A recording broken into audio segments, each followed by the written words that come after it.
हरिः ओम्। व्यासाय भवनाशाय श्रीशाय गुणराशये हृद्याय शुद्धविद्याय मध्वाय च नमो नमः। नारायणाय परिपूर्णगुणार्णवाय विश्वोदयस्थितिलयो नियतिप्रदाय ज्ञानप्रदाय विबुधासुरसौख्यदुःखसत्कारणाय वितताय नमो नमस्ते। ಶ್ರೀಗುರುಭ್ಯೋ ನಮಃ. ಹರಿಃ ಓಂ. ಹಿಂದಿನ ಪಾಠದಲ್ಲಿ ನಾವು ಕಂಡಂತೆ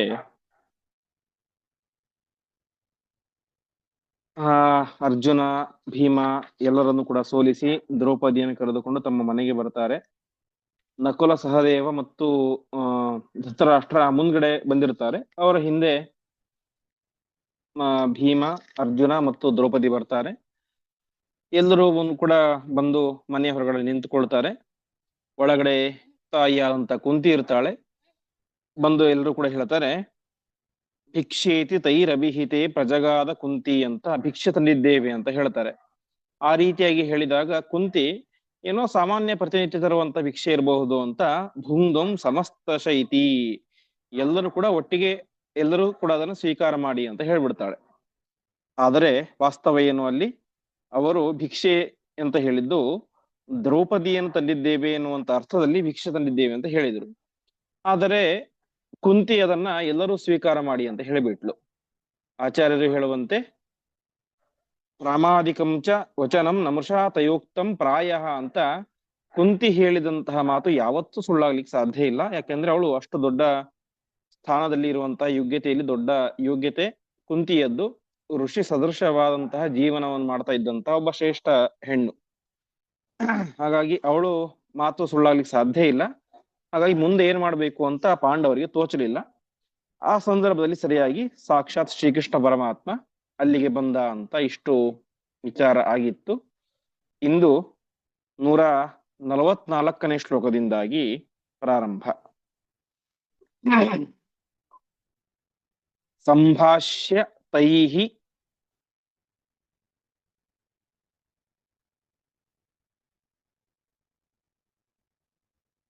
ಸ್ವಭಗವಾನ್ ಅಮಿತಾತ್ಮಶಕ್ತಿ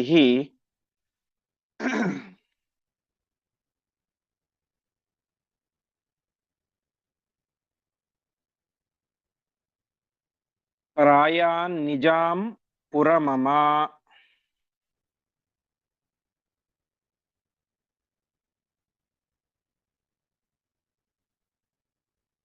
ಯದುಭಿಃ ಸಮಸ್ತೈಃ.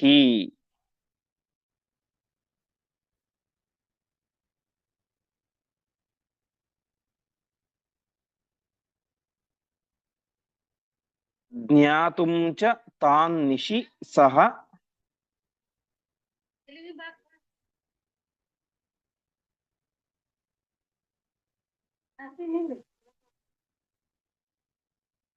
ತು ದ್ರುಪದಃ ಸ್ವಪುತ್ರಂ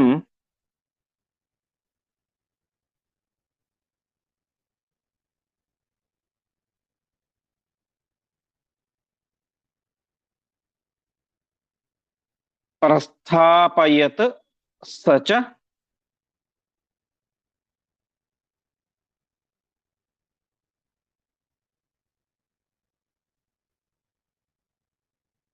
ನಿಲೀನ ಇಮಾನ್ ಅಪಶ್ಯತ್.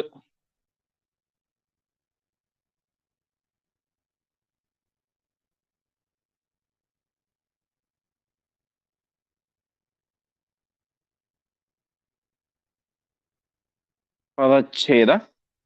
ಸಂಭಾಷ್ಯ ತೈಃ ಸಹ ಭಗವಾನ್ ಅಮಿತಾತ್ಮಶಕ್ತಿ ಪ್ರಾಯಾತ್ ನಿಜಂ ಪುರಂ ಅಮಾ ಯದುಭಿಃ ಸಮಸ್ತೈಃ ಜ್ಞಾತುಂ ಚ ತಾನ್ ನಿಶಿ ಸಹ ತು ದ್ರುಪದಃ ಸ್ವಪುತ್ರಂ ಪ್ರಸ್ಥಾಪಯತ್ ಸಹ ಚ ನಿಲೀನಃ ಇಮಾನ್ ಅಪಶ್ಯತ್.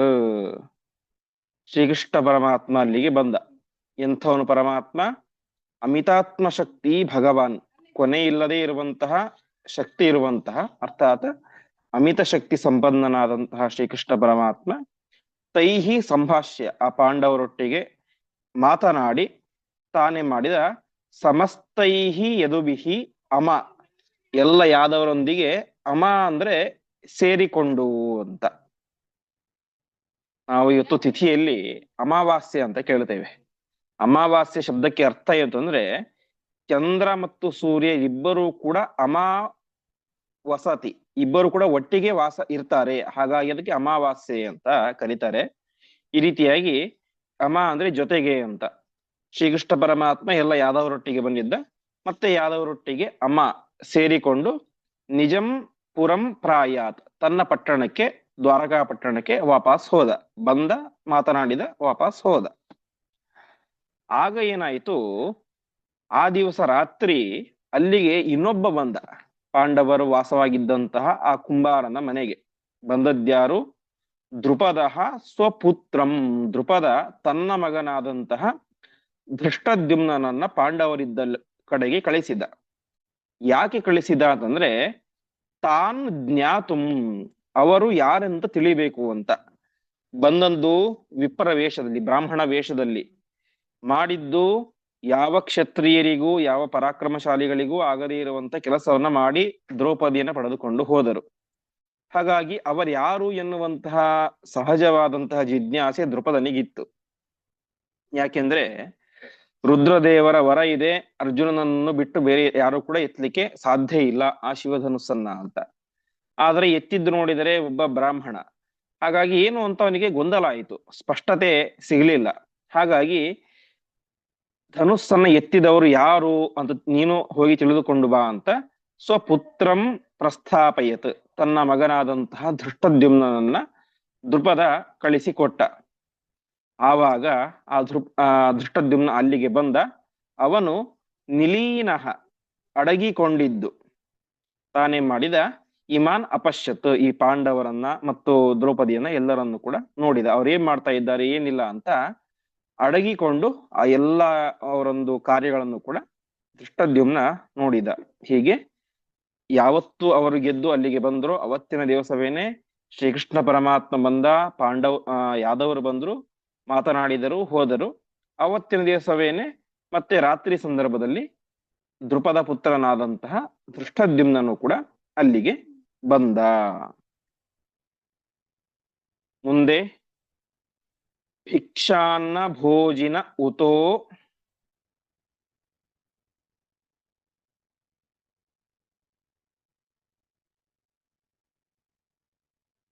ಭಗಿನೀಂ ನಿಜಾಂ ಚ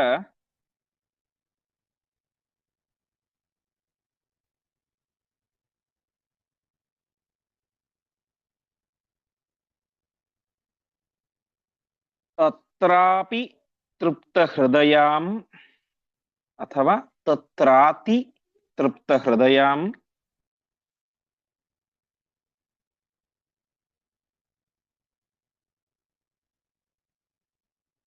ಅಥ ಯುದ್ಧವಾರ್ತಾಂ.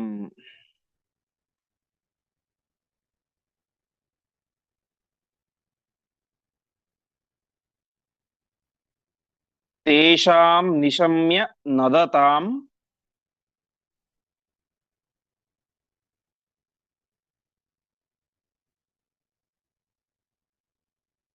ಘನವತ್ ಗಭೀರಂ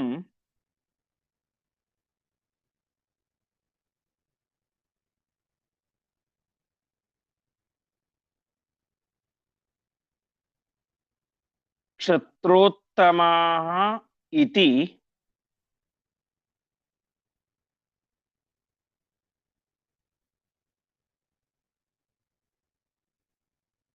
ಮತಿಂ ಸಚಕಾರ ವೀರಃ.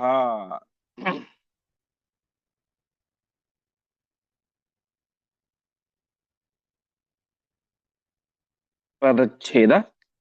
ಭಿಕ್ಷಾನ್ನ ಭೋಜಿನಃ ಉತ ಭಗಿನೀಂ ನಿಜಾಂ ಚ ತತ್ರ ಅತಿತೃಪ್ತ ಹೃದಯಾಂ ಅಥ ಯುದ್ಧವಾರ್ತಾಂ ತೇಷಾಂ ನಿಶಮ್ಯ ನದತಾಂ ಘನವತ್ ಗಭೀರಂ ಶತ್ರೋತ್ತಮಾಃ ಇತಿ ಮತಿಂ ಸಹ ಚಕಾರ ವೀರಃ. ಅಲ್ಲಿಗೆ ಒಂದು ಗಮನಿಸ್ತಾ ಇದ್ದಾನೆ. ರಾತ್ರಿಯಾಗಿದೆ. ಯಾರೋ ಒಬ್ರು ಹೋಗಿ ಭಿಕ್ಷಾನವನ್ನು ತಂದಿದ್ದಾರೆ, ಪಾಂಡವರಲ್ಲಿ ಒಬ್ಬರು. ಆವಾಗ ಪಾಂಡವರೆಲ್ಲರೂ ಕೂಡ ಕುಳಿತುಕೊಂಡು ತನ್ನ ತಾಯಿಯೊಟ್ಟಿಗೆ ದ್ರೌಪದಿಯೊಟ್ಟಿಗೆ ಸೇರಿಕೊಂಡು ಭಿಕ್ಷಾನ್ನವನ್ನ ಊಟ ಮಾಡ್ತಾ ಇದ್ದಾರೆ. ದ್ರೌಪದಿ ದೊಡ್ಡ ರಾಜಕುಮಾರಿ, ದೃಪದನ ಅರಮನೆಯಲ್ಲಿ ಬೆಳೆದಂತಹ ರಾಜಕುಮಾರಿ. ದ್ರೌಪದಿಯ ಮೇಲೆ ವಿಶೇಷವಾದಂತಹ ಪ್ರೀತಿ ದೃಪದನಿಗೆ. ಹಾಗಾಗಿ ಅತ್ಯಂತ ವೈಭವದಿಂದಾಗಿ ಅವಳನ್ನ ಬೆಳೆಸಿದ್ದ. ಇವತ್ತು ಅವಳು ಇನ್ನೊಬ್ಬರ ಪಾಲಾಗಿ ಗಂಡನ ಮನೆಯನ್ನ ಸೇರಿ, ಇನ್ನು ಮದುವೆ ಆಗಿಲ್ಲ, ಹುಟ್ಟಿದಲ್ಲಿ ಗಂಡನ ಮನೆ ಸೇರಿದ್ದಾಳೆ, ಮದುವೆ ಆಗುವವರ ಮನೆ ಸೇರಿದ್ದಾಳೆ. ಆ ಸಂದರ್ಭದಲ್ಲಿ ವೈಭವದಿಂದಾಗಿ ಭಕ್ಷ್ಯ ಭೋಜ್ಯಾದಿಗಳನ್ನು ತಿನ್ನಬೇಕಾದಂತಹ ಹೆಣ್ಣು ಭಿಕ್ಷಾನ್ನವನ್ನು ತಿಂತಾ ಇದ್ದಾಳೆ. ಭಿಕ್ಷಾನ್ನ ಭೋಜನ ಉತೋ ಭಗಿನೀಂ ನಿಜಾಂಚ. ಎಲ್ಲ ಪಾಂಡವರು ತಿಂತಾ ಇದ್ದಾರೆ. ನಿಜಾಂ ಭಗಿನಿ, ಭಗಿನಿ ಅಂದ್ರೆ ಸಹೋದರಿ, ತನ್ನ ಸಹೋದರಿಯಾದಂತಹ ತಂಗಿಯಾದಂತಹ ದ್ರೌಪದಿಯು ಕೂಡ ಭಿಕ್ಷಾನ್ನ ತಿಂತಾ ಇದ್ದಾಳೆ. ಭಿಕ್ಷಾನ್ನವನ್ನು ತಿಂತಾ ಇದ್ದರೂ ಕೂಡ ಅವಳಿಗೆ ಯಾವುದೇ ರೀತಿಯಂತ ಖೇದ ಬೇಸರಗಳು ಇರಲೇ ಇಲ್ಲ ಅಂತೆ. ಅತಿ ತೃಪ್ತ ಹೃದಯ, ಬರೀ ತೃಪ್ತಿಯಲ್ಲ, ಅವಳಿಗೆ ಭಾರಿ ತೃಪ್ತಿ ಆಯ್ತು ಅಂತೆ, ಸಾಕ್ಷಾ ಭಾರತೀ ದೇವಿ. ಹಾಗಾಗಿ ಅರಮನೆಯಲ್ಲಿ ಇದ್ದು ಪಂಚಭಕ್ಷ ಪರಮಾನ್ನಗಳನ್ನು ಉಂಡಾಗಲು ಕೂಡ ಅತ್ಯಂತ ತೃಪ್ತೆ. ಈಗ ಗುಡಿಸಿನಲ್ಲಿ ಯಾರೋ ಒಂದು ಮನೆಯಲ್ಲಿ ಇದ್ದುಕೊಂಡು ಭಿಕ್ಷಾನ್ನವನ್ನು ಊಟ ಮಾಡ್ತಾ ಇದ್ರು ಕೂಡ ಅತಿ ತೃಪ್ತ ಹೃದಯ, ಮನಸ್ಸಿನಲ್ಲಿ ತೃಪ್ತಿ ಇತ್ತು. ಇದನ್ನು ಆ ಧೃಷ್ಟದ್ಯುಮ್ನ ಕಂಡ. ಅಷ್ಟು ಮಾತ್ರ ಅಲ್ಲ, ಅವರ ಮಾತುಗಳನ್ನ ಕೇಳಿದ. ಅವ್ರ ಮಾತುಗಳು ಹೇಗಿದ್ದು ಅಂತಂದ್ರೆ, ಸಾಮಾನ್ಯ ಬ್ರಾಹ್ಮಣರಾಗಿದ್ರೆ ಯಾವ್ದೋ ಶಾಸ್ತ್ರಾರ್ಥ ವಿಚಾರ ಅದು ಇದು ಏನೋ ಮಾತಾಡ್ತಾ ಇರ್ತಾರೆ. ಇವರು ಮಾತಾಡ್ತಾ ಇದ್ದೇನಂತಂದ್ರೆ ಘನವತ್ ಗಭೀರಂ. ಅವರ ಧ್ವನಿ ಹೇಗಿತ್ತು, ಪಾಂಡವರ ಧ್ವನಿ ಅಂತಂದ್ರೆ ಘನ ಅಂದ್ರೆ ಮೇಘ, ಮೇಘದಂತೆ ಗಂಭೀರ, ಅರ್ಥಾತ್ ಮೋಡದಂತೆ ಗಂಭೀರವಾದಂತಹ ಧ್ವನಿ ಆ ಪಾಂಡವರ ಧ್ವನಿ. ಆ ಒಂದು ಗಂಭೀರವಾದಂತ ಧ್ವನಿಯಿಂದಾಗಿ ಯುದ್ಧವಾರ್ತಾಂ ನದತಾಂ, ಯುದ್ಧದ ಮಾತನ್ನ ಮಾತಾಡ್ತಾ ಇದ್ರು ಅಂತ. ಹಂಗಿದ್ದಾಯ್ತು, ಆಗಿದ್ದಾಯ್ತು, ಹೀಗಿದ್ದ ಮಾಡ್ಬೇಕು, ಹಾಗಿದ್ದ ಮಾಡ್ಬೇಕು ಅಂತ. ಒಟ್ಟಿನಲ್ಲಿ ಕ್ಷತ್ರಿಯರು ಯಾವುದನ್ನ ಯಾವಾಗಲೂ ಮಾತನಾಡ್ತಾ ಇರ್ತಾರೋ ಆ ಒಂದು ಮಾತನ್ನೇ, ಯುದ್ಧದ ವಾರ್ತೆಯನ್ನೇ ತಮ್ಮ ಮೇಘದಂತಹ ಗಂಭೀರವಾದಂತಹ ಧ್ವನಿಯಲ್ಲಿ ಎಲ್ಲ ಪಾಂಡವರು ಕೂಡ ಮಾತಾಡ್ತಾ ಇದ್ದಾರೆ. ಈ ರೀತಿಯಾದಂತಹ ಮಾತನ್ನ ಕೇಳಿದಂತಹ ನಿಶಮ್ಯ, ಕೇಳಿದಂತಹ ಆ ವೀರನಾದಂತಹ ಧೃಷ್ಟದ್ಯುಮ್ನ ನಿಶ್ಚಯ ಮಾಡಿದ. ಕ್ಷತ್ರೋತ್ತಮಾಹ ಇತಿ ಮತಿಂ ಚಕಾರ. ಇವರು ಬರೀ ಕ್ಷತ್ರಿಯರಲ್ಲ, ಕ್ಷತ್ರ ಉತ್ತಮ, ಶ್ರೇಷ್ಠ ಕ್ಷತ್ರಿಯರಿವರು ಎಂಬುದಾಗಿ ನಿಶ್ಚಯವನ್ನ ಮಾಡಿದ. ಹೀಗೆ ಎಲ್ಲರೂ ಕೂಡ ಊಟ ಮಾಡ್ತಾ ಇದ್ದಾರೆ. ಆ ಊಟ ಮಾಡುವಂತಹ ಸಂದರ್ಭದಲ್ಲಿ ದ್ರೌಪದಿ ಅತ್ಯಂತ ತೃಪ್ತಳಾಗಿದ್ದಾಳೆ. ಜೊತೆಗೆ ಇವರ ಗಂಭೀರವಾದಂತಹ ಧ್ವನಿಯಲ್ಲಿ ಯುದ್ಧದ ವಾರ್ತೆಯನ್ನು ನಿಲೀನಃ ಏವ, ಮರೆಯಲ್ಲಿ ಇದ್ದುಕೊಂಡು ಕೇಳಿದಂತಹ ಧೃಷ್ಟದ್ಯುಮ್ನ ನಿಶ್ಚಯ ಮಾಡಿದ. ಇವರು ಸರ್ವಥಾ ಬ್ರಾಹ್ಮಣರಲ್ಲ, ಅತ್ಯಂತ ಶ್ರೇಷ್ಠರಾದಂತಹ ಮಹಾಪರಾಕ್ರಮಶಾಲಿಗಳಾದಂತಹ ಕ್ಷತ್ರಿಯರು ಅಂತ ಪಾಂಡವರ ಬಗ್ಗೆ ಧೃಷ್ಟದ್ಯುಮ್ನ ತೀರ್ಮಾನಕ್ಕೆ ಬಂದ. ಮುಂದೆ ಪ್ರಾತಸ್ತು ತಸ್ಯ ಜನಿತುಃ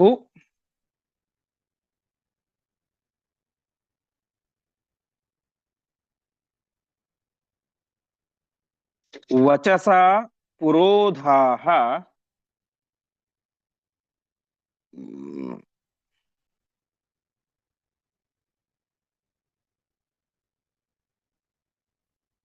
ತಾನ್ ಪ್ರಾಪ್ಯ ಮಂತ್ರ ವಿಧಿನ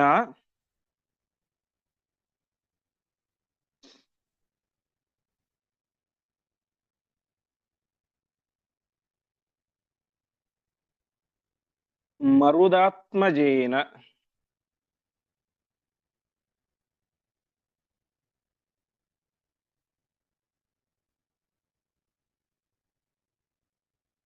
ಸಂಪೂಜಿತೋತಿ ವಿದುಷಾ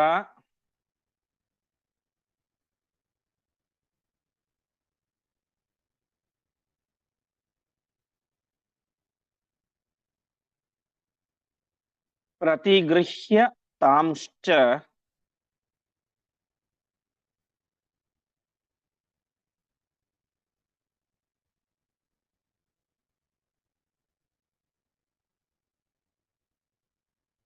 ಪ್ರಾವೇಶಯನ್ ನೃಪತಿ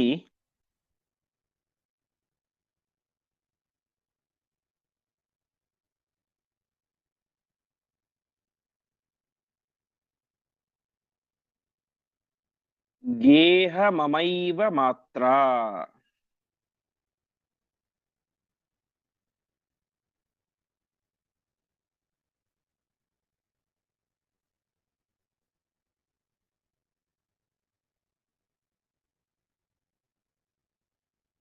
ಪದಚ್ಛೇದ. ಪ್ರಾತಃ ತು ತಸ್ಯ ಜನಿತುಃ ವಚಸಾ ಪುರೋಧಾಃ ತಾನ್ ಪ್ರಾಪ್ಯ ಮಂತ್ರವಿಧಿನಾ ಮರುದಾತ್ಮಜೇನ ಸಂಪೂಜಿತಃ ಅತಿ ವಿದುಷಾ ಪ್ರತಿಗೃಹ್ಯ ತಾನ್ ಚ ಪ್ರಾವೇಶಯನ್ ನೃಪತಿಗೇಹಂ ಅಮಾ ಏವ ಮಾತ್ರ. ಕೊನೆಗೆ ದುಷ್ಟದ್ಯುಮ್ನ ಬಂದು ಹೇಳಿದ ತನ್ನ ತಂದೆಗೆ, ಅಪ್ಪ ನೀನು ಅಂದುಕೊಂಡಂತೆ ಅವರು ಬ್ರಾಹ್ಮಣರಲ್ಲ, ಶ್ರೇಷ್ಠ ಕ್ಷತ್ರಿಯರಾಗಿದ್ದಾರೆ ಅಂತೆಲ್ಲವನ್ನು ಕೂಡ ಹೇಳ್ತಾನೆ. ತಕ್ಷಣ ಪ್ರಾತಃ ಬೆಳಗ್ಗೆ ತಸ್ಯ ಜನಿತುಹು ಅವನ ತಂದೆ, ದುಷ್ಟದ್ಯುಮ್ನನ ತಂದೆಯಾದಂತಹ ದ್ರುಪದನ ವಚಸ ಮಾತಿನಂತೆ ಪುರೋಧಾಹ ಒಬ್ಬ ಪುರೋಹಿತರು, ಅವರ ಕುಲೋಪುರೋಹಿತರೊಬ್ಬರು ತಾನ್ ಪ್ರಾಪ್ಯ ಪಾಂಡವರ ಹತ್ತಿರ ಬಂದ್ರು.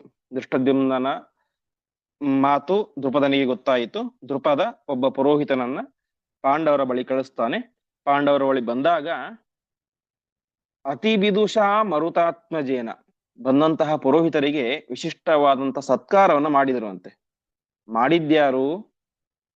ಅತಿ ವಿದುಷ, ಶ್ರೇಷ್ಠ ಜ್ಞಾನಿಯಾದಂತಹ ಮರುದಾತ್ಮಜ ಭೀಮಸೇನ ದೇವರು ಅವರಿಗೆ ಮಂತ್ರ ವಿಧಿನ, ಶಾಸ್ತ್ರೋಕ್ತ ವಿಧಿವಿಧಾನಕ್ಕೆ ಅನುಸಾರವಾಗಿ ಬಂದ ಬ್ರಾಹ್ಮಣರಿಗೆ ವಿಶೇಷವಾದಂತಹ ಪೂಜೆಯನ್ನ, ಸತ್ಕಾರವನ್ನ ಮಾಡ್ತಾ ಇದ್ದಾರೆ.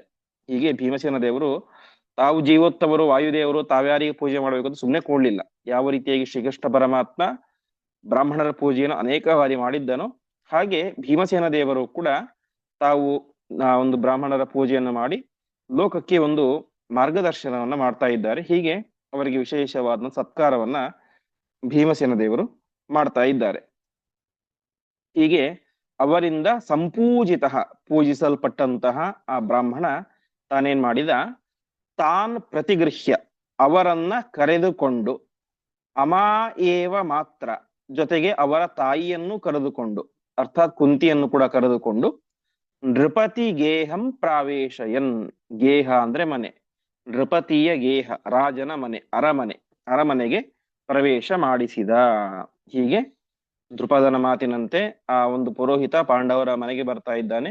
ಆ ಸಂದರ್ಭದಲ್ಲಿ ಮಹಾಜ್ಞಾನಿಯಾದಂತಹ ಭೀಮಸೇನ ದೇವರು ವಿಶೇಷವಾದ ಸತ್ಕಾರವನ್ನು ಮಾಡ್ತಾರೆ. ಹೀಗೆ ಅವರ ಪೂಜೆಯನ್ನು ಸ್ವೀಕಾರ ಮಾಡಿ ಆ ಪುರೋಹಿತ, ನಿಮ್ಮೆಲ್ಲರನ್ನು ಕೂಡ ದ್ರುಪದ ರಾಜರು ಬರ್ಲಿಕ್ಕೆ ಹೇಳಿದ್ದಾರೆ, ಬನ್ನಿ ಮದುವೆ ವಿಚಾರ ಬಗ್ಗೆ ಮಾತನಾಡಬೇಕು ಅಂತ ಹೇಳಿದಾಗ ಪಂಚಪಾಂಡವರು, ದ್ರೌಪದಿ ಮತ್ತು ಅಮಾ ಮಾತ್ರ ತಾಯಿಯಾದಂತಹ ಕುಂತಿಯೊಟ್ಟಿಗೆ ಸೇರಿಕೊಂಡು ದ್ರುಪದ ರಾಜನ ಅರಮನೆಗೆ ಪ್ರವೇಶವನ್ನ ಮಾಡ್ತಾ ಇದ್ದಾರೆ. ಮುಂದೆ ತಾನಾಗತಾನ್ ಸಮಭಿಪೂಜ್ಯ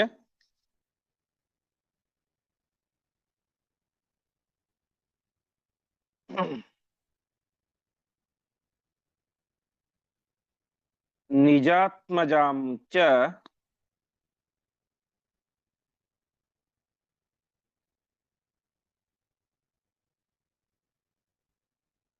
ವಿಪ್ರಾದಿ ಯೋಗ್ಯ ಪೃಥಗುಕ್ತ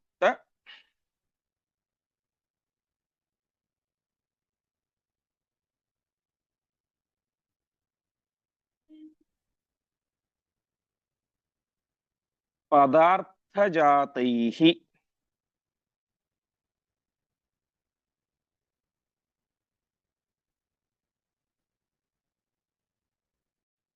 ಪೂರ್ಣಾನ್ ಗೃಹಾಂಶ್ಚತುರ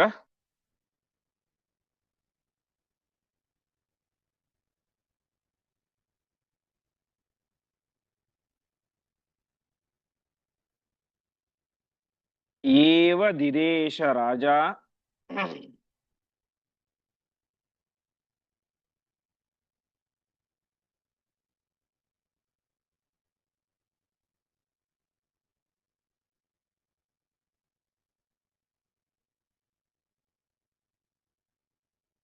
ತತ್ರಾಯುಧಾದಿ ಪರಿಪೂರ್ಣ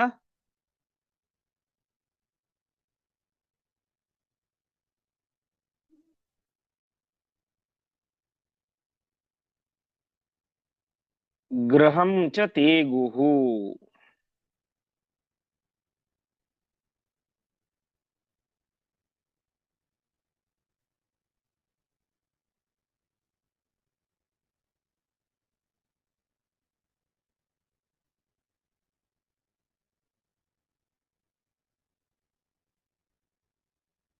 ಪದಚ್ಛೇದ. ತಾನ್ ಆಗತಾನ್ ಸಮಭಿಪೂಜ್ಯ ನಿಜಾತ್ಮಜಾಂ ಚ ವಿಪ್ರಾದಿ ಯೋಗ್ಯ ಪೃಥಗುಕ್ತ ಪದಾರ್ಥ ಜಾತೈಃ ಪೂರ್ಣಾನ್ ಗ್ರಹಾನ್ ಚತುರಃ ಏವ ದಿದೇಶ ರಾಜಾ ತತ್ರ ಆಯುಧಾದಿ ಪರಿಪೂರ್ಣ ಗೃಹಂ ಚ ತೇ ಅಗುಹು. ಇವರು ಬರೋಷ್ಟ್ರಲ್ಲಿ ಒಂದು ಏರ್ಪಾಟ್ ಮಾಡಿದ್ದ ದ್ರುಪದ ಮಹಾರಾಜನು ಟೆಸ್ಟ್ ಮಾಡ್ಲಿಕ್ಕೆ ಶುರು ಮಾಡಿದ್ದ. ಏನಂತ, ಇವ್ರು ಯಾರು ಅಂತ, ಬ್ರಾಹ್ಮಣರ, ಕ್ಷತ್ರಿಯರ, ವೈಶ್ಯರ, ಶೂದ್ರರ ಅಂತ ಅವರನ್ನ ಪರೀಕ್ಷೆ ಮಾಡಬೇಕು ಅಂತ ಚತುರಃ ರಾಜ, ಬುದ್ಧಿವಂತನಾದಂತಹ ದ್ರುಪದ ಒಟ್ಟು 4 ಮನೆಗಳನ್ನು ತಯಾರು ಮಾಡಿದ್ದ ಅಂತೆ. ಅರ್ಥಾತ್ 4 ರೀತಿಯಾಗಿ ಒಂದು 4 ಮನೆಗಳನ್ನ ತಯಾರು ಮಾಡಿದ್ದ. ಹೇಗೆ ಅಂತಂದ್ರೆ, ವಿಪ್ರಾದಿ ಯೋಗ್ಯ ಪೃಥಗುಕ್ತ ಪದಾರ್ಥ ಜಾತೈಹಿ ಅಂತ. ವಿಪ್ರಾದಿ 4 ವರ್ಣ, ಬ್ರಾಹ್ಮಣ, ಕ್ಷತ್ರಿಯ, ವೈಶ್ಯ, ಶೂದ್ರ, ಈ 4 ಜನರಿಗೆ ಬೇಕಾದಂತಹ ವಸ್ತುಗಳನ್ನ ಪ್ರತ್ಯೇಕವಾಗಿ ಆ ಮನೆಯಲ್ಲಿ ಇಟ್ಟಿದ್ದ ಅಂತ. ಅರ್ಥಾತ್ ಬ್ರಾಹ್ಮಣರಿಗೆ ಬೇಕಾದಂತಹ ವಸ್ತುಗಳು, ಅಲ್ಲಿ ದರ್ಭೆ, ಹೋಮಕ್ಕೆ ಬೇಕಾದಂತಹ ವಸ್ತುಗಳು, ಶಾಸ್ತ್ರ ಗ್ರಂಥಗಳು ಇತ್ಯಾದಿಗಳು, ಭಕ್ಷ್ಯ ಭೋಜ್ಯಾದಿಗಳನ್ನ ಒಂದು ಮನೆಯಲ್ಲಿ ಇಟ್ಟಿದ್ದ. ಅದು ಬ್ರಾಹ್ಮಣರಿಗೆ ಯೋಗ್ಯವಾದಂತಹ ಮನೆ. ಇನ್ನೊಂದು ಮನೆಯಲ್ಲಿ ಕ್ಷತ್ರಿಯರು, ಅವರಿಗೆ ಬೇಕಾದಂತಹ ಆಯುಧಗಳು ಮುಂತಾದಂತಹ ವಸ್ತುಗಳಿಂದ ಕೂಡಿದಂತಹ ಒಂದು ಮನೆ. ಇನ್ನೊಂದು ಮನೆಯಲ್ಲಿ ಉತ್ತಮವಾದಂತಹ ಸಂಪತ್ತು, ಲೆಕ್ಕಪತ್ರ ಇತ್ಯಾದಿಗಳಿಗೆ ಬೇಕಾದಂತಹ ವೈಶ್ಯರಿಗೆ ತಕ್ಕಡಿ ಮುಂತಾದಂಥಗಳು, ವ್ಯಾಪಾರಕ್ಕೆ ಬೇಕಾದಂತಹ ವಸ್ತುಗಳನ್ನು ಇಟ್ಟಂತಹ ಒಂದು ಮನೆ. ಇನ್ನೊಂದು ಮನೆಯಲ್ಲಿ ಶೂದ್ರರಿಗೆ ಬೇಕಾದಂತಹ ಸೇವೆಗೆ ಬೇಕಾದಂತಹ ಹೊಲ ಉಳಲಿಕ್ಕೆ ಬೇಕಾದಂತಹ ವಸ್ತುಗಳು, ಗುದ್ದಲಿ, ಪಿಕ್ಕಾಸಿ ಮುಂತಾದಂತಹ ವಸ್ತುಗಳು. ಒಟ್ಟಿನಲ್ಲಿ ಅವರವರ ವರ್ಣಕ್ಕೆ ಉಚಿತವಾದಂತಹ, ಸೂಟ ಆಗುವಂತಹ ವಸ್ತುಗಳಿಂದ ತುಂಬಿದಂತಹ 4 ಮನೆಗಳನ್ನ ಮಾಡಿದ್ದ. ಒಂದು ಬ್ರಾಹ್ಮಣರಿಗೆ, ಒಂದು ಕ್ಷತ್ರಿಯ, ಒಂದು ವೈಶ್ಯ, ಒಂದು ಶೂದ್ರ ಅಂತ. ಈ ರೀತಿಯಾಗಿ ತನ್ನ ಮನೆಗೆ ಬಂದಂತಹ ಆ ಪಾಂಡವರನ್ನ ಸಮಭಿಪೂಜ್ಯ, ಶ್ರೇಷ್ಠವಾಗಿ ಸತ್ಕಾರ ಮಾಡಿ, ಮತ್ತು ತನ್ನ ಮಗಳಿಗೂ ವಿಶೇಷ ಸತ್ಕಾರವನ್ನು ಮಾಡ್ತಾ ಇದ್ದಾನೆ. ಯಾಕಂದ್ರೆ ಈಗ ಅವಳು ಕೇವಲ ತನ್ನ ಮಗಳಲ್ಲ, ಒಂದು ಮನೆಯ ಸೊಸೆ. ಹಾಗಾಗಿ ಅವಳಿಗೆ ವಿಶೇಷವಾದ ಸತ್ಕಾರವನ್ನು ಮಾಡಿ ಅವರಿಗೆ ಆ 4 ಮನೆಗಳನ್ನ ವಿಪ್ರಾದಿ ಯೋಗ್ಯ ಪೃಥಗುಕ್ತ ಪದಾರ್ಥ ಜಾತೈಹಿ, ಬ್ರಾಹ್ಮಣಾದಿ 4 ವರ್ಣದವರಿಗೆ ಯೋಗ್ಯವಾದಂತಹ ಪ್ರತ್ಯೇಕವಾಗಿ ಪದಾರ್ಥಗಳನ್ನ ಇಟ್ಟಂತಹ ಪೂರ್ಣಾನ್ ಗ್ರಹಾನ್, ಆ ಮನೆಗಳನ್ನ ತೋರಿಸಿದ ರಾಜ ದಿದೇಶ. ಆವಾಗ ಪಾಂಡವರಿಗೆ ಸಹಜವಾದಂತಹ ಸೆಳೆತ ಆ ಕ್ಷತ್ರಿಯರಿಗೆ ಅಂತ ಮಾಡಿದಂತಹ ಮನೆಯಲ್ಲಿ ಇತ್ತು. ಯಾಕೆಂದ್ರೆ ಕ್ಷತ್ರಿಯರಿಗೆ ಬೇಕಾದಂತಹ ಬಿಲ್ಲು, ಬಾಣ, ಗದೆ, ರಥಾಯಿತ, ಆ ರೀತಿಯಾಗಿ ಎಲ್ಲ ವಸ್ತುಗಳು ಕೂಡ ಆ ಮನೆಯಲ್ಲಿ ಇದ್ದು, ಸಹಜವಾದಂತಹ ಒಂದು ಆಕರ್ಷಣೆಯಿಂದಾಗಿ ಪಾಂಡವರು ಏನ್ ಮಾಡಿದ್ರು, ಆಯುಧಾದಿ ಪರಿಪೂರ್ಣ ಗ್ರಹ, ಆಯುಧಗಳೇ ಮೊದಲಾದಂತಹ ಕ್ಷತ್ರಿಯೋಚಿತವಾದಂತಹ ವಸ್ತುಗಳು ತುಂಬಿದಂತಹ ಮನೆಯನ್ನ ತೇ ಅಗುಹು, ಅಗುಹು ಅಂದ್ರೆ ಪ್ರವೇಶ ಮಾಡಿದರು ಅಂತ. ಹೀಗೆ ದ್ರುಪದ ಈ ಪಾಂಡವರು ಯಾರು, ಈ 5 ಜನ ಯಾರು ಅಂತ ಟೆಸ್ಟ್ ಮಾಡ್ಲಿಕ್ಕೆ ಅಂತ ಒಂದು ಈ ರೀತಿಯಾಗಿ ಒಂದು ಉಪಾಯವನ್ನ ಮಾಡಿದ್ದ. ಅದಕ್ಕನುಗುಣವಾಗಿ ಪಾಂಡವರು ಕ್ಷತ್ರಿಯೋಚಿತವಾದಂತಹ ಒಂದು ಬುದ್ಧಿಯಿಂದಾಗಿ, ಸಹಜವಾದಂತಹ ಸೆಳೆತ, ಆಕರ್ಷಣೆ, ಅದರಿಂದಾಗಿ ಕ್ಷತ್ರಿಯರಿಗೋಸ್ಕರ ಮಾಡಿದಂತಹ ಮನೆಯನ್ನೇ ತಾವು ಪ್ರವೇಶ ಮಾಡಿದರು. ಮುಂದೆ ಚೇಷ್ಟಾ ಸ್ವರಾಕೃತಿ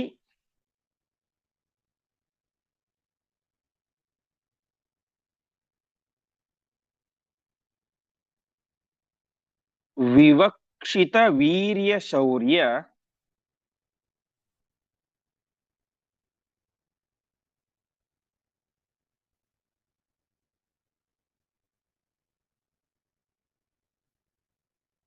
ಪ್ರಾಗಲ್ಭ್ಯ ಪೂರ್ವಕ ಗುಣೈಃ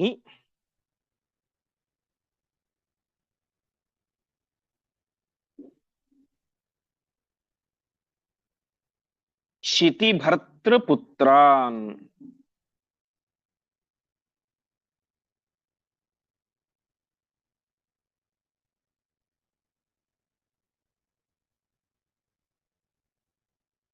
ವಿಜ್ಞಾಯತಾನ್ ದ್ರುಪದಃ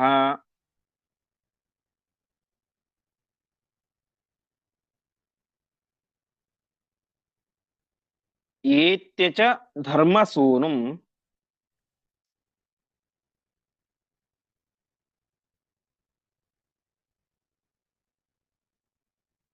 ಪಪ್ರಚ್ಛ ಕೋಸಿ ನರವರ್ಯ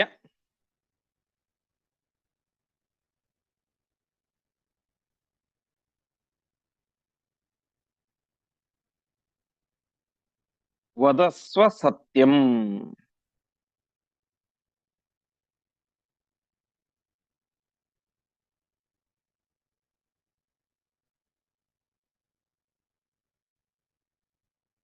ಪದಚ್ಛೇದ ಚೇಷ್ಟಾಸ್ವರಾಕೃತಿ ವಿವಕ್ಷಿತ ವೀರ್ಯ ಶೌರ್ಯ ಪ್ರಾಗಲ್ಭ್ಯ ಪೂರ್ವಕ ಗುಣೈಃ. ಪೂರ್ತಿ ಒಂದೇ ಪದ ಅದು. ಚಿತಿಭರ್ತೃಪುತ್ರಾನ್ ವಿಜ್ಞಾಯ ತಾನ್ ದ್ರುಪದಃ ಏತ್ಯ ಚ ಧರ್ಮಸೂನುಂ ಪಪ್ರಚ್ಛ ಕಹ ಅಸಿ ನರವರ್ಯ ವದಸ್ವ ಸತ್ಯಂ. ಒಂದು ಹಂತದ ಫಸ್ಟ್ ಸ್ಟೆಪ್ ವೆರಿಫಿಕೇಶನ್ ಆಯ್ತು. ಈಗ ಸೆಕೆಂಡ್ ಸ್ಟೆಪ್ ಅವರ ಚೇಷ್ಟೆ ಅರ್ಥಾತ್ ಅವರ ನಡವಳಿಕೆ. ಈಗ ಎಷ್ಟೇ ವೇಷ ಮರೆಸಿಕೊಂಡರೂ ಕೂಡ ನಡವಳಿಕೆಯಲ್ಲಿ ಪೂರ್ತಿ ಬದಲಾವಣೆ ಸಾಧ್ಯ ಇಲ್ಲ. ಹಾಗಾಗಿ ಅವರ ನಡವಳಿಕೆಗಳು, ಶರೀರದ ಒಂದು ಪ್ರಕ್ರಿಯೆಗಳೆಲ್ಲವೂ ಕೂಡ ಕ್ಷತ್ರಿಯರಂತೆ ಇದ್ದು, ಆ ಒಂದು ಕಟ್ಟುಮಸ್ತಾದಂತಹ ದೇಹದಿಂದಾಗಿ ನಾವು ಒಂದು ಕಾರ್ಯವನ್ನು ಮಾಡ್ಲಿಕ್ಕೂ ಕ್ಷತ್ರಿಯರ ಒಂದು ಕಾರ್ಯವನ್ನು ಮಾಡ್ಲಿಕ್ಕೂ ತುಂಬಾ ವ್ಯತ್ಯಾಸಗಳಿರ್ತವೆ. ಹಾಗಾಗಿ ಅವರ ಒಂದು ಚೇಷ್ಟೆಯನ್ನ, ನಡವಳಿಕೆಯನ್ನು ಗಮನಿಸಿದ ಮತ್ತು ಅವರ ಸ್ವರ ಧ್ವನಿಯನ್ನ ಗಮನಿಸಿದ ಮತ್ತು ಆಕೃತಿ, ಅವರ ಮೈಯ ಆಕಾರವನ್ನು ನೋಡಿದ. ಕಟ್ಟುಮಸ್ತಾದಂತಹ ಆಕಾರ, ನಡವಳಿಕೆ ಕ್ಷತ್ರಿಯರ ಉಚಿತವಾದಂತಹ ನಡವಳಿಕೆ. ಧ್ವನಿ ಒಳ್ಳೆ ಮೇಘದಂತೆ ಗಟ್ಟಿಯಾದಂತಹ ಧ್ವನಿ. ಆಕಾರ ಒಳ್ಳೆ ದೈತ್ಯ ಆಕಾರ. ಆಮೇಲೆ ವಿವಕ್ಷಿತ ವೀರ್ಯ ಶೌರ್ಯ ಪ್ರಾಗಲ್ಭ್ಯ ಪೂರ್ವಕ ಗುಣೈಹಿ. ಉತ್ತಮವಾದಂತಹ ಸಾಮರ್ಥ್ಯ, ವೀರ್ಯ, ಶೌರ್ಯ, ಧೈರ್ಯ ಇವೆಲ್ಲವೂ ಕೂಡ ಪ್ರಾಗಲ್ಭ್ಯ, ಒಳ್ಳೆ ಪ್ರೌಢತೆ ಇತ್ತು, ಮೆಚೂರ್ಡ್ ಆಗಿ ಇತ್ತು. ಪರಾಕ್ರಮ ಇತ್ತು, ಏನು ಅಲ್ಪ ಸ್ವಲ್ಪ ಪರಾಕ್ರಮ ಅಲ್ಲ. ಇದ್ದಂತಹ ಎಲ್ಲ ಗುಣಗಳು ಕೂಡ ಒಳ್ಳೆ ಪ್ರೌಢ ಅವಸ್ಥೆಯಲ್ಲಿ ಇದ್ದು. ಇದನ್ನು ಕಂಡಂತಹ ಆ ದೃಪದ ತಾನು ತೀರ್ಮಾನವನ್ನು ಮಾಡ್ತಾನೆ, ಇವರೆಲ್ಲರೂ ಕೂಡ ಕ್ಷಿತಿಭರ್ತೃಪುತ್ರರು. ಕ್ಷಿತಿಭರ್ತೃ ಅಂದ್ರೆ ಭೂಮಿಯನ್ನು ಆಳುವಂಥವ, ಅರ್ಥಾತ್ ಕ್ಷತ್ರಿಯ. ಅವರ ಪುತ್ರ ಅರ್ಥಾತ್ ಇವರೆಲ್ಲರೂ ಕೂಡ ರಾಜಕುಮಾರರು ಎಂಬುದಾಗಿ ಆ ದೃಪದ ವಿಜ್ಞಾಯ ತೀರ್ಮಾನವನ್ನು ಮಾಡಿದ. ಮೊದಲ ಹಂತದಲ್ಲಿ ಯಾವ ಮನೆಯನ್ನು ಪ್ರವೇಶ ಮಾಡ್ತಾರೆ ಅನ್ನೋದನ್ನು ಗಮನಿಸಿ ಕ್ಷತ್ರಿಯನ ತಂದುಕೊಂಡ. ಈಗ ಅವರ ಮೈಯ ನಡವಳಿಕೆ, ವರ್ತನೆ, ಅವರ ವೀರ್ಯ, ಶೌರ್ಯ ಎಲ್ಲವನ್ನು ಕೂಡ ಗಮನಿಸಿ ಇವರು ಕ್ಷತ್ರಿಯರೇ ಅಂತ ತೀರ್ಮಾನವನ್ನು ಮಾಡಿದ. ಕೊನೆಗೆ ಯುಧಿಷ್ಠಿರನ ಹತ್ರ ಹೋದ. ಗೊತ್ತಾಯ್ತು ಇವನು ಅಣ್ಣ ಅಂತ. ಯುಧಿಷ್ಠಿರನ ಹತ್ರ ಹೋಗಿ ಕೇಳ್ತಾ ಇದ್ದಾನೆ, ನರವರ್ಯ, ಶ್ರೇಷ್ಠ ನರನೇ, ನರೋತ್ತಮನೇ, ಕಹ ಅಸಿ, ನೀನ್ ಯಾರು? ಅದನ್ನ ಸತ್ಯಂ ವದಸ್ವ, ನಿಜ ಹೇಳು, ನೀನ್ಯಾರು ಎಂಬುದಾಗಿ ಯುಧಿಷ್ಠಿರನ ಹತ್ರ ತನಗೆ ಇದ್ದಂತಹ ಸಂದೇಹವನ್ನ ವ್ಯಕ್ತಪಡಿಸ್ತಾ ಇದ್ದಾನೆ. ನೀನ್ ಯಾರು, ನಿಜ ಹೇಳು ಎಂಬುದಾಗಿ ಯುಧಿಷ್ಠಿರನ ಹತ್ರ ಕೇಳಿದ. ಮುಂದೆ ಸಪ್ರಾಹ ಮಂದಹಸಿತಃ,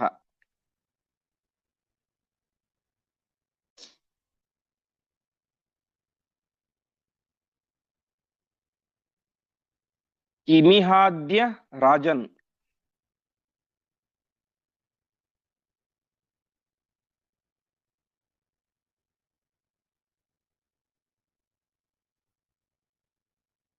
ಪೂರ್ವಮಿಹಿ ವರ್ಣ ವಿಷಯೇ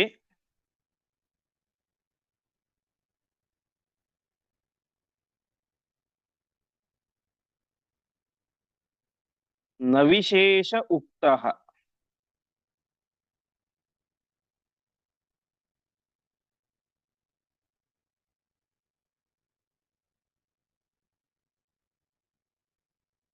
ಪುತ್ರೀಕೃತೆ ತವ ಸುತೇನ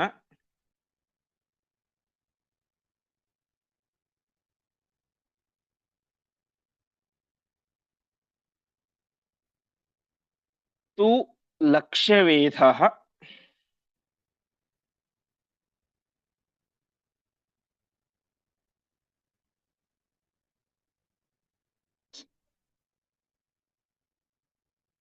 ಉಕ್ತೋ ನರೇಂದ್ರ ಸಮಿತೌ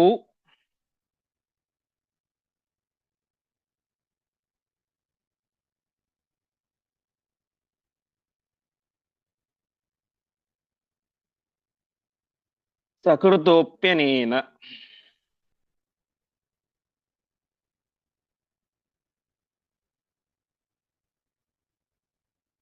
ಪದಚ್ಛೇದ. ಸಹ ಪ್ರಾಹ ಮಂದಹಸಿತಃ ಕಿಂ ಇಹ ಅದ್ಯ ರಾಜನ್ ಪೂರ್ವಂ ಹಿ ವರ್ಣವಿಷಯೇ ನ ವಿಶೇಷಃ ಉಕ್ತಃ ಪುತ್ರೀಕೃತೆ ತವ ಸುತೇನ ತು ಲಕ್ಷ್ಯವೇದಃ ಉಕ್ತಃ ನರೇಂದ್ರ ಸಮಿತೌ ಸಹ ಕೃತಃ ಅಪಿ ಅನೇನ. ಆವಾಗ ಧರ್ಮರಾಜ ಮಂದಹಾಸದಿಂದ ಹೇಳ್ತಾ ಇದ್ದಾನೆ. ಸಾಮಾನ್ಯವಾಗಿ ಮಹಾಭಾರತದಲ್ಲಿ ಧರ್ಮರಾಜ ಹಾಸ್ಯವನ್ನು ಮಾಡಿದ್ದ ಪ್ರಸಂಗ ತುಂಬಾ ಕಡಿಮೆ. ಅವನು ಯಾವತ್ತೂ ಕೂಡ ಗಂಭೀರ, ತುಂಬಾ ಈ ಅರ್ಜುನ ಭೀಮರ ಆಗ್ಬೇಕಾದ್ರೆ ಸ್ವಲ್ಪ ಹಾಸ್ಯಾದಿಗಳನ್ನು ಕೆಲವೊಂದು ಕಡೆ ಮಾಡ್ತಾರೆ. ಆದರೆ ಧರ್ಮರಾಜ ತುಂಬಾ ಕಡಿಮೆ. ಅವನು ಹೆಸರೇ ಧರ್ಮರಾಜ, ಧರ್ಮದಿಂದ ಇರುವಂತವನು ಮತ್ತು ಸ್ವಲ್ಪ ಗಂಭೀರವಾದಂತ ವ್ಯಕ್ತಿತ್ವ. ಹಾಗಾಗಿ ಹಾಸ್ಯ ಮಾಡೋದು ತುಂಬಾ ಕಡಿಮೆ. ಆದ್ರೆ ಈ ಸಂದರ್ಭದಲ್ಲಿ ಸ್ವಲ್ಪ ಹಾಸ್ಯ ಮಾಡ್ತಾನೆ ಅಂತೆ. ಸಪ್ರಾಹ ಮಂದಹಸಿತಃ ಕಿಮಿಹಾದ್ಯ ರಾಜನ್. ರಾಜ, ಇವತ್ತಂತ ತಗೊಂಡು ಏನ್ ಮಾಡ್ತೀಯ? ಅದ್ಯ ಕಿಂ ಇಹ, ಅದರಿಂದ ಏನ್ ಉಪಯೋಗ ನಿಂಗೆ? ಕೇಳಿದ್ರೆ ಅವತ್ ಕೇಳಬೇಕಾಗಿತ್ತು, ಲಕ್ಷ್ಯವನ್ನು ಹೊಡಿಲಿಕ್ಕೆ ಹೋಗ್ಬೇಕಾಗಿ ಕೇಳಬೇಕಾಗಿತ್ತು ನೀವ್ಯಾರು ಅಂತ. ಆದರೆ ಪೂರ್ವಂ ಹಿ ವರ್ಣ ವಿಷಯ ನ ವಿಶೇಷ ಉಕ್ತಃ, ಹಿಂದೆ ನೀನು ವರ್ಣ ವಿಚಾರದಲ್ಲಿ ನಿನ್ನ ಮಗ ಏನ್ ಹೇಳಿದ? ಯಾರು ಬೇಕಾದ್ರೂ ಹೊಡಿಬಹುದು, ಬ್ರಾಹ್ಮಣನಾಗ್ಲಿ, ಕ್ಷತ್ರಿಯನಾಗ್ಲಿ, ವೈಶ್ಯನಾಗ್ಲಿ, ಶೂದ್ರನಾಗ್ಲಿ, ಯಾರು ಬೇಕಾದ್ರೂ ಹೊಡಿಬಹುದು. ವರ್ಣ ವಿಷಯ ನ ವಿಶೇಷ ಉಕ್ತ, ಇಂತಹ ವಿಶೇಷ ವರ್ಣದವರೇ, ಸ್ಪೆಸಿಫಿಕ್ ಆಗಿ ಕ್ಷತ್ರಿಯರೇ ಹೊಡಿಬೇಕು ಅಂತ ನೀನೇನು ರೂಲ್ಸ್ ಮಾಡಿದ್ದಿಲ್ಲ. ಯಾರು ಬೇಕಾದ್ರೂ ಹೊಡೀರಿ, ಅವ್ರಿಗೆ ಮಗಳನ್ನು ಕೊಡ್ತೀನಿ ಅಂತ ಹೇಳಿದ್ದೀಯ. ಹಾಗಾಗಿ ಹಿಂದೆ ಪುತ್ರೀಕೃತೆ ತವ ಸುತೇನ ತು ಲಕ್ಷ್ಯವೇದ, ನಿನ್ನೆ ಹಿಂದೆ ಎಲ್ಲ ರಾಜರ ಮುಂದೆ, ನರೇಂದ್ರ ಸಮಿತವು, ರಾಜರ ಮುಂದೆ ನಿನ್ನ ಮಗ ಹೇಳಿದ್ದೇನು? ತವ ಸುತೇನ, ನಿನ್ನ ಮಗ ಹೇಳಿದ್ದೇನು? ಲಕ್ಷ್ಯವೇದ ಉತ್ತಃ, ಲಕ್ಷ್ಯವನ್ನ ವೇದ ಮಾಡಬೇಕು. ಆ ಲಕ್ಷ್ಯ ಅಂದ್ರೆ ಮತ್ಸ್ಯದ ಆಕೃತಿ, ಮೀನಿನ ಆಕೃತಿ. ಆ ಮೀನಿನ ಆಕೃತಿಯನ್ನು ಹೊಡಿಬೇಕು. ಹೊಡೆದವರಿಗೆ ನನ್ನ ತಂಗಿಯನ್ನು ಕೊಡ್ತೇನೆ ಅಂತ ನಿನ್ನ ಮಗ ಎಲ್ಲ ರಾಜರ ಮುಂದೆ ಬಂದು ಹೇಳಿದ್ದ. ಆ ಅನೇನ ಸಹ ಕೃತಃ, ಅನೇನ ಅಂದ್ರೆ ಇವನಿಂದ, ಅರ್ಥಾತ್ ನನ್ನ ತಮ್ಮನಿಂದ ಅದು ಮಾಡಲ್ಪಡ್ತು. ನನ್ನ ತಮ್ಮ ಹೋಗಿ ಅದನ್ನು ಹೊಡೆದ. ಹಾಗಾಗಿ ಇವತ್ತೊಂದು ತಗೊಂಡ್ ನಾವ್ಯಾರು ತಗೊಂಡು ನೀನೇನ್ ಮಾಡ್ತೀಯ ಅಂತ ಹೀಗೆ ಧರ್ಮರಾಜ ಹೇಳ್ತಾ ಇದ್ದಾನೆ. ದೃಪದ, ಇವತ್ತು ನಮ್ಮ ವರ್ಣ ತೆಗೆದುಕೊಂಡು ನೀ ಏನ್ ಮಾಡ್ತೀಯ? ಅದ್ರಿಂದ ಏನ್ ಪ್ರಯೋಜನ?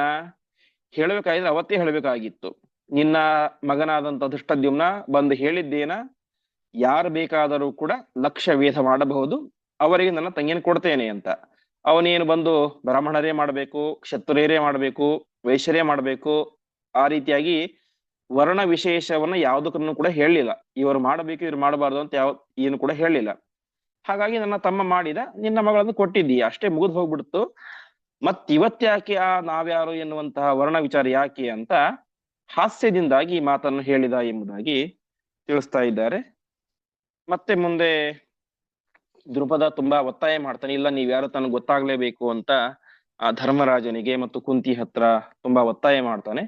ಆವಾಗ ಅವರಿಬ್ಬರು ಏನ್ ಹೇಳಿದ್ರು, ಅದರಿಂದ ಅವನು ಯಾವ ನಿರ್ಧಾರವನ್ನು ಮಾಡಿದ ಎನ್ನುವಂತ ವಿಚಾರವನ್ನ ಮತ್ತೆ ನಾವು ನಾಳೆಯ ಪಾಠದಲ್ಲಿ ನೋಡೋಣ ಎಂಬುದಾಗಿ ಹೇಳ್ತಾ ಇಂದಿನ ಪಾಠವನ್ನ ಶ್ರೀಕೃಷ್ಣಾರ್ಪಣಮಸ್ತು.